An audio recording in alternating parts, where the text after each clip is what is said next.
Is Canelo Alvarez's run as undisputed champion at 168 almost over?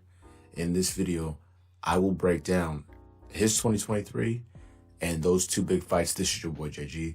This is the Punch Report. Let's go. Like I said before, y'all, welcome back to the channel. This is your boy JG. Come in, like, subscribe, hit that bell icon to be notified when all the videos drop. Now let's get into the content. It was recently released. I think the release came via Eddie Hearn that Canelo Alvarez has his 2023 sorted out. He looks to take on John Ryder. John Ryder is coming off a bout where he took on, I believe, Zach Parker, got a victory. I think it was majority decision. And then before that, he took on Daniel Jacobs, where he got a split decision victory. Highly controversial. Cats think that, Jacobs went out there and got robbed, but those are his last two opponents. He has notable losses to Caleb Smith as well as Rocky Fielding, two opponents that Canelo Alvarez has faced and stopped. After that, it is rumored that in September, Canelo Alvarez will look to rematch Dimitri Bivol. However, it will be at 168 pounds, not the 175 that previously took place at. So Canelo Alvarez's undisputed championships, all four belts will be on the line for that potential contest. Now, let's get into these fights. I'm just going to come out here and be honest. The John Ryder fight is a fight he should go in and win.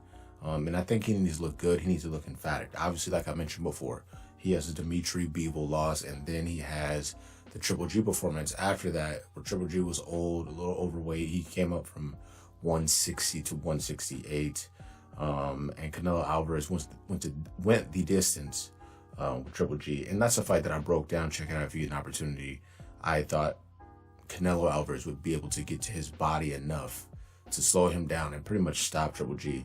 I'm not sure what happened in that fight, but what I would say is I don't think that was Canelo's best work. He's definitely has some areas to improve in or grow in or become more consistent in the latter part of his career. Go take on John Ryder and get the job done.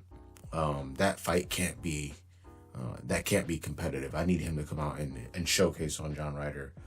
It's perfect opponent to do that. Then we look at the potential rematch between Canelo Alvarez, Dimitri Bivol. Now, initially it was stated that Canelo Alvarez wanted this bout and Dimitri Bivol to take place again at 175 pounds because that's where Canelo lost, and the original plan seemed to be go back to 175 and avenge that. At this point, Dimitri Bivol's a unified champion. He took the belt off Gilberto Zorro Ramirez, and he had his belt that he's carried for a minute. Canelo, once again, a unified champion if he was able to beat Dimitri Bivol at 175 pounds, but that won't be the case.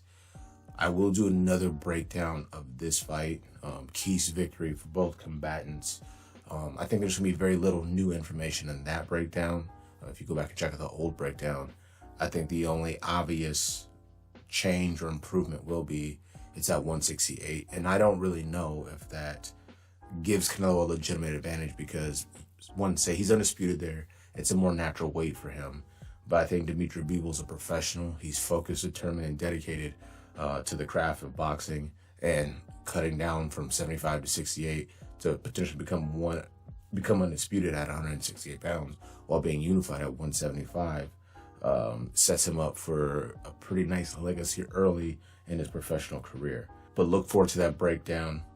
Look forward to the John Ryder bout with Canelo Alvarez. Eddie Hearn, I think he's being pretty strategic, and I think that Canelo Alvarez, coming off of a surgery and a potential layoff, he's currently in the layoff now, but that they needed to make sure the year was mapped out carefully and deliberately and put him in a position to avenge that victory, or that loss, to Dimitri Bivol. I think it's a tough matchup still.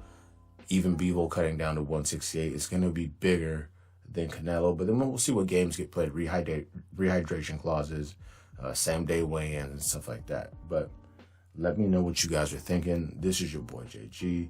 This is the Punch Report. Canelo Alvarez has his year sorted out. John Ryder and then Dimitri Bivol in September potentially. Is this another scenario where he's looking ahead, ends up taking an L? We gotta see what it is. Like, subscribe, hit that bell icon for notification. We out.